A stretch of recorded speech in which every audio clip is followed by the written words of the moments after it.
Hello, and welcome back to Stock Market Weekly. I am your host, Evan Medeiros, for Friday, July 12th, 2024, episode 740. It's going to be a doozy here, lots to talk about. So let's get right into it with small caps. Hallelujah, we got the breakout here, fresh cycle highs, fresh multi-year highs for the Russell 2000 for broad-based participation, a nice thrust in breath we got this week here, and it was really all off of the heels of inflation data that continues to show signs of slowing. We've got the June CPI report out this week, and after that report, the market is now pretty much locked in on a September rate cut from the Fed. That is the market's expectation now, is that the Fed will cut 25 bips in their September meeting. So now we know that the market has an expectation. We've got time between now and the September meeting. We've got some more economic reports that'll be coming out, another jobs report. So we will see if the market has got this right and if that data continues to show that the Fed is very likely to cut. But clearly, rates continuing to come down across the curve, small caps breaking out, and we're getting a nice kind of reversal and spread here of risk appetite in the market. So that's going to be a lot of what we're talking about today. We're going to update our Tesla trade that we talked about last video, and we're going to look at some sectors as well. And oh, by the way, we have financials starting the earnings season kickoff this week. So plenty to talk about. Let's get into it right now.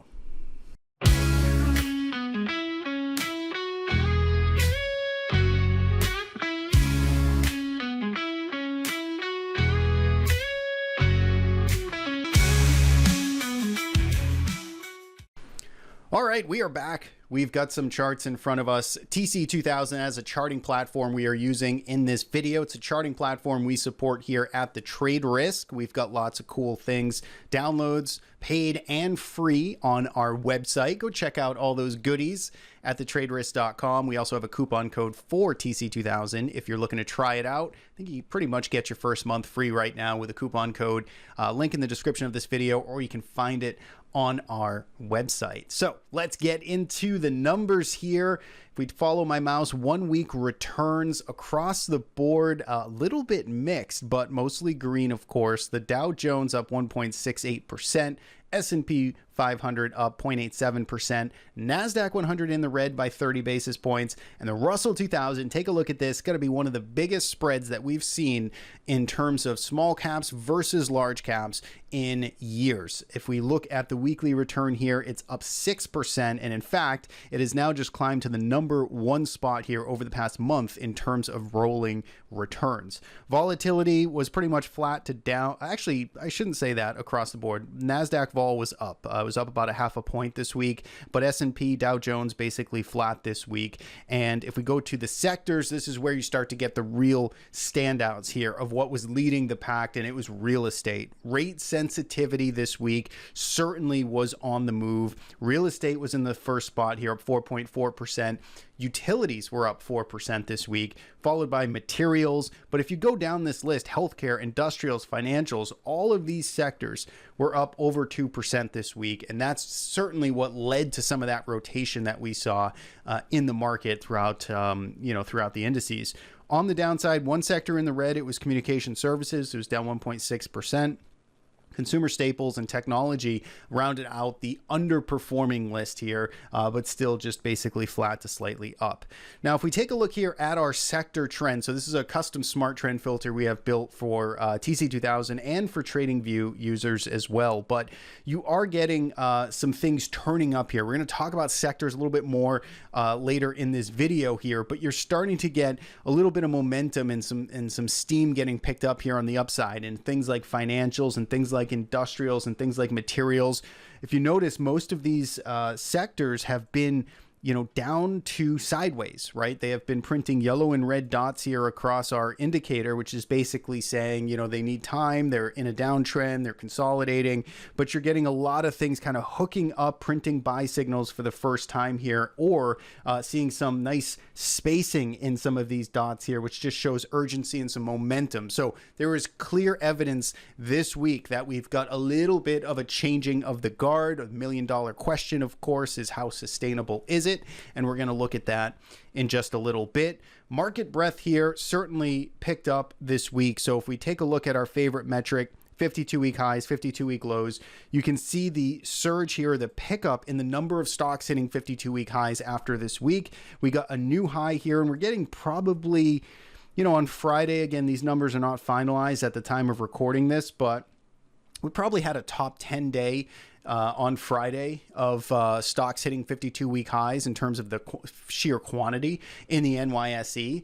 And, this is something that I think, should be studied and looked upon because, again, if you rewind the tape just a couple of weeks ago, there was so much fear out there, or so much pushing of this narrative of breadth is not here in the market, right? And breadth is terrible. This is a divergence. This means that the market has to roll over. And really none of that is true. Again, the kind of what you're waiting for is the more definitive sort of breakout. Picture market breadth. Again, I don't want to get too analytical on one study, but think of it like a stock, right? And in my eyes, like we've talked about in the last few videos, breadth had been just non-existent. There wasn't a lot of stocks hitting 52-week highs, but there weren't a whole lot making 52-week lows. It was this very sleepy lull kind of nothing period that just was a lot of noise. And what we talked about was essentially saying, look, it could be a divergence. It could be a bearish divergence. And maybe this is the canary, but we need to see the evidence. We need to see some type of tip over and an expansion in stocks hitting 52-week lows before we just want to sell everything or get too overly concerned. And this is exactly why, is because you basically had a sleepy sideways period, and now you're seeing rotation. You're seeing a signal here with market breadth that shows an expansion to the upside and shows that there is some more commitment and perhaps, again, that rotation trade coming into the market here. And it's more of a catch-up trade rather than a negative divergence trade, right? Anything can change on a dime, right? We always do these videos every week, but based on the evidence that we see here, we're seeing some nice strength underneath the hood, which is great for stock pickers and for folks that are out there looking for individual setups. This suggests that there are more setups, more stocks working than just 50 of the largest companies in the world. Now, let's take a moment here to shout out Investors Business Daily. They are a sponsor of the show. They help make the show possible. This is their IBIT 50 list, a top 10 stocks on their 50 list. And you can see kind of a mixed list this week.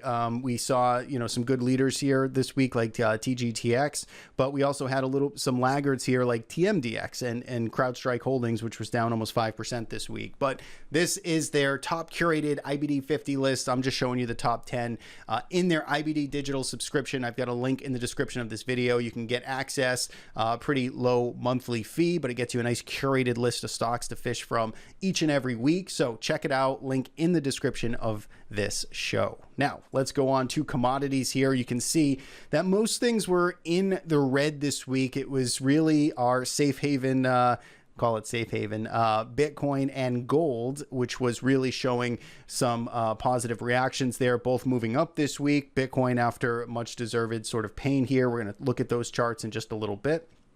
We also had agriculture up nicely, up almost 1%, but natural gas, dollar, silver, oil, copper, all down this week after, again, a pretty weak showing there for the US dollar. And that makes sense with the dollar rolling over, yields continuing to roll over here. And this is the 10-year Treasury yield on the right-hand side. We've been looking at this. This has been in this series of lower highs and lower lows. Hasn't made it easy, right? There's been some violent knee-jerk reactions up in interest rates. But again, with some of that inflation data coming out this week and perhaps getting that Fed cut on or in September is certainly giving the market some confidence here and moving down these rates in anticipation. So let's now get into some charts here. We're going to kick it off with the S&P 500. We're going to take a look at the weekly chart first. And, you know, really, if we look at S&P 500 performance this week, is still something that you got to really appreciate of the sheer strength in this market. This uptrend is still very much intact. Of course, we did get a little bit of a tail off the top of this week's range, but generally speaking here, new 52-week, new all-time closing high at $5,600 in the S&P 500. It's really hard to dislike that, but let's take notice of Thursday's session here. It is still a session we want to take notice of, mostly because we had the highest volume that we've seen in quite some time come on this bearish engulfing bar, and it was a pretty wide range, right? There was a good reaction underneath the hood here. Now, of course, on Friday we didn't get any immediate follow through, so it's not like the sellers and the urgency really picked up steam into the end of the week and into the weekend. It's quite the opposite. In fact, dip buyers kind of came back and supported this market. So we're left with this again kind of uncertain, and this is what's keeping people perhaps out of the market, one foot out the door, kind of looking for a correction to start. I do think for the I should say for the Qs, right? If we just jump to the Qs right here, this was certainly a louder reaction day on Thursday for the Nasdaq 100. It was down 2.19%.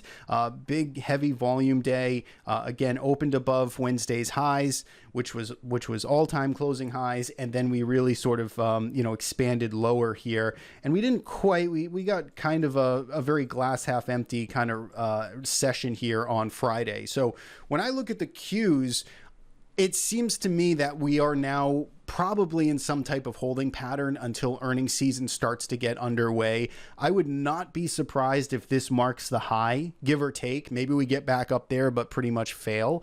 I wouldn't be surprised for the next couple weeks until some of the bigger companies here in the Nasdaq 100 start reporting that we're basically sideways between, call it 475 and 505. You know, some type of range here. It's not like it's a big bold call, but it seems like this reaction is probably going to set the top for at least earnings season to get underway, to market to then get some more data out here and to figure out, you know, what these future earnings expectations are looking like in some of these companies that have really had some big runs at this point, right? Things like Apple and Nvidia, right? Can they now deliver from the quarterly performance that they just saw, right? And I think that's something that the market may need some time to think about and to chew on. So my expectations are kind of sideways here.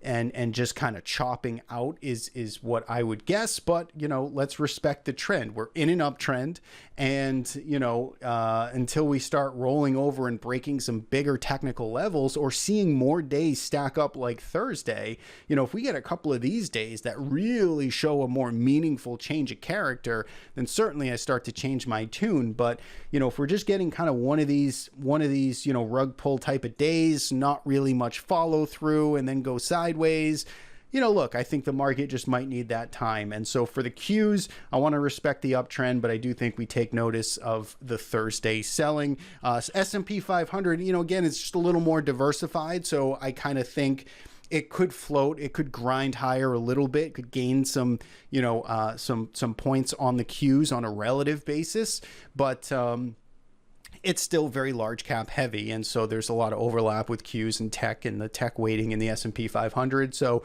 kind of much the same here, but I wouldn't make the call. I wouldn't be surprised to see S&P 500 kind of drift sideways to, you know, even a little slightly up, especially if you're getting some of that rotation in some of these other stocks. So that's kind of the way I'm reading the price action. But you know, the story really this week is the Russell 2000. First and foremost, take a look at the volume that came in here on Thursday and Friday. Some of the heaviest volume that we've seen this week for upside buying volume. It's sort of the equivalent of what started the move back here in the fourth quarter of 2023, right? This was the move that really got everybody excited about small caps. It moved it up to the top end of this range.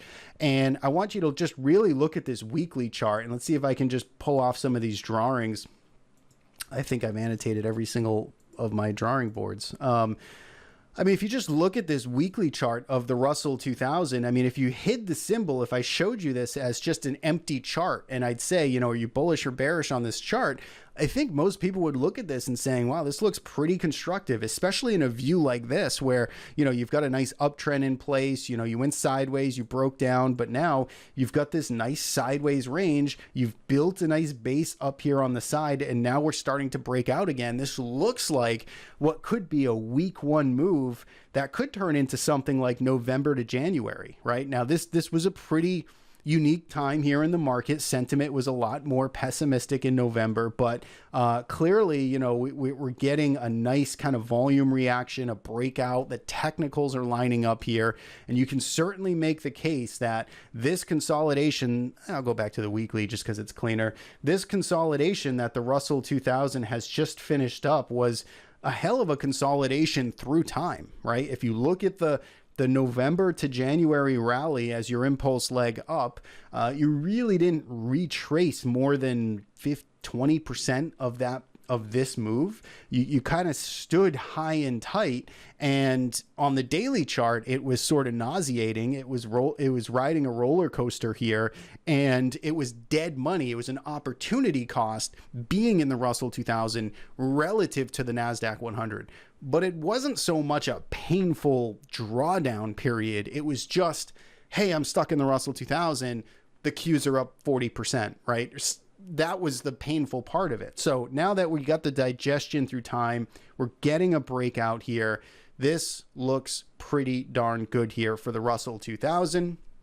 We'll see if this can hold, if this can continue. You want to see it maintain and stay above this breakout area. It faded a bit here on Friday, but I'm still going to give the benefit of the doubt to the buyers at this point. As long as we're closing over 210, I think you got to stick with the Russell 2000. You got to like this trade and be open-minded that some rotation here into some of these stocks are, is on the table. So that's the Russell 2000. That's the market. Let's move it along here because we are going long. I want to talk about Bitcoin next. And then we're going to talk about Tesla, and then we're going to look at some sectors. So Bitcoin here, actually, let's go to our Bitcoin. Yeah. So, you know, last week we talked about the evidence or some of the signs that a bottom is getting put in here in Bitcoin. If we look at the weekly chart, we were up 2%, so we didn't continue to cascade lower. Remember last week we had this kind of liquidation event below the May lows. And so the fact that we again held on here, we didn't make new lows, we closed green, was encouraging. I want us to stay above now the May lows, basically 56.5. Let's call it that. If you're looking at spot Bitcoin price, 56.5. If we can stay above that line, that area, to me, we can have tactical trades against those lows. That's essentially where a stop loss would be, right? If you're thinking in trading terms, if we can stay above 56.5, I like the constructive action. I'll stick with my thesis that the low could be in here. If we start rolling over here, if we start giving back this 56.5 and we can't firm up here quicker, then we have to probably leg down one more time, right? Or we probably just need at least some more time. That's the way I would sort of look at this. So far, we're going to give the benefit of the doubt to the buyers stepping in here and trying to hold the line. Let's see if they can do it for another week. And for IBIT, that comes in roughly let's call it $32 a share. As long as IBIT can stay over $32 a share, then I think you've got a bottom to trade against. But if we start rolling over, I think, you just kind of all bets are off there, and then you start to get a little more dicey. So that's kind of the way I'm looking at it there. Let's go to our Tesla trade. So Tesla, talked about this last week, told you about the big bold short that we put on, and I've got some results for you on this position. So Tesla was a short that we initiated at 249.77, and give me the big drum roll. We closed our short trade at 249.82 for a grand total of a 5-cent loss on our short trade. Let me pull it up here. This was, again, part of our Lamerick trading system here.